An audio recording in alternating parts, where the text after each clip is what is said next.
اندر چلتے ہیں، سورۃ اعراف ہے، آپ پڑھ کر دیکھ سکتے ہیں کہ اللہ تبارک و تعالیٰ نے جس وقت فرشتوں کو کہا کہ آدم کو سجدہ کرو، سمجھ آ رہی سب کو؟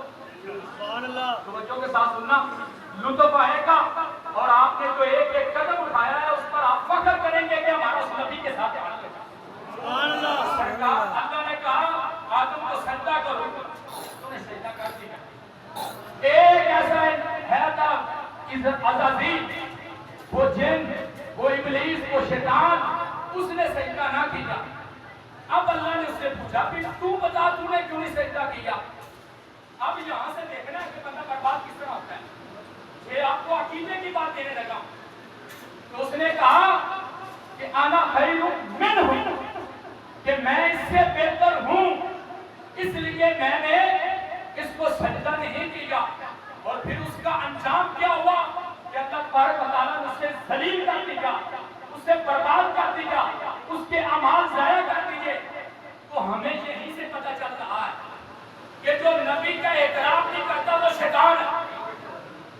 یہیں سے پتہ چل رہا ہے جو نبی کا احترام نہیں کرتا وہ کیا ہے؟ وہ کیا ہے؟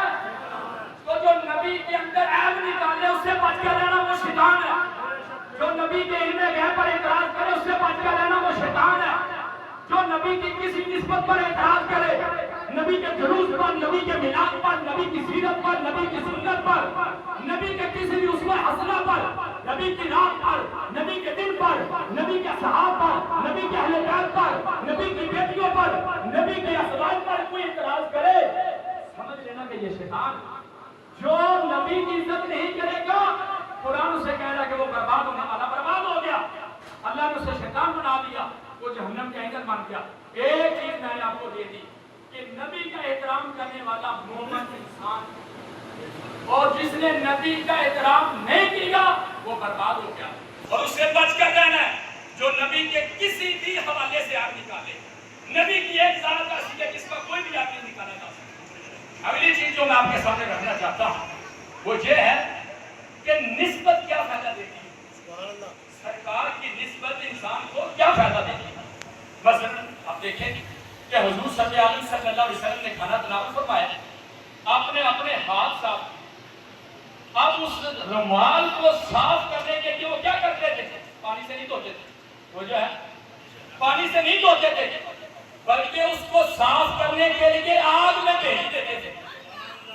سامنے تو دور ہوتا تھا، اس کے اندر پھینک دیتے تھے۔ اب وہاں پر رومال صاف بھی ہو رہا ہے، آگ بھی جل رہی ہے، وہ جل نہیں رہا۔ وہ رومال جل، سارے بولو، وہ رومال جل نہیں رہا۔ پھر کیوں نہیں جل رہا؟ توجہ کے ساتھ، کیوں نہیں جل رہا؟ نبی کا جسم اس کے ساتھ ٹچ ہو چکا ہے، نبی کی نسبت اس کے ساتھ قائم ہو چکی ہے۔ مجھے بتاؤ جو نبی ہے وہ کیسے جہنم میں جلے گا؟ جو کلمہ پڑھنے والا ہے، جو میلاد منانے والا ہے، جو جلوس نکالنے والا ہے، جو آمد مصطفیٰ کے نعرے لگانے والا ہے، وہ جہنم میں کیسے جا سکتا ہے؟ اور پھر دیکھیں جہاں حضور کی شان دیکھیں، ادھر دیکھیں کہ حضرت ابراہیم علیہ السلام خود آگ میں جا رہے ہیں۔ نبی کہتا ہے نا رحمت وہ عقل کے اندر بھی آنے والی چیز ہے، اور وہاں پر آگ بھی گلزار بن جاتی ہے، جل نہیں رہی۔ لیکن حضور کی شان دیکھیں کہ آگ بھی جل رہی ہے لیکن جلانے کی طاقت نہیں ہے۔ یہ ہے حضور کی نسبت کا فائدہ۔ اگر ہمارے اندر کسی طریقے کی سوچ داخل ہو جائے تو پھر ہم بھی یقیناً جہنم کی آگ سے بچ جانے والے ہیں۔ تو حضور صلی اللہ علیہ وسلم کے ساتھ اپنی نسبت کو اس حوالے سے مضبوط کرنا ہے۔ اور اگلی چیز جو میں آپ کے سامنے رکھنا چاہتا ہوں کہ یہ جو ہم آج کا کام کر رہے ہیں نا، آج کا دن جو گلی پھر رہے ہیں، محلہ پھر رہے ہیں، گاؤں گاؤں، بستی بستی، کریا کریا، شہر شہر جا رہے ہیں، اس کو کہتے ہیں جشن۔ جڑیاں لگانا، لٹے لگانا، کھانا پکانا، اس کو کہتے ہیں جشن۔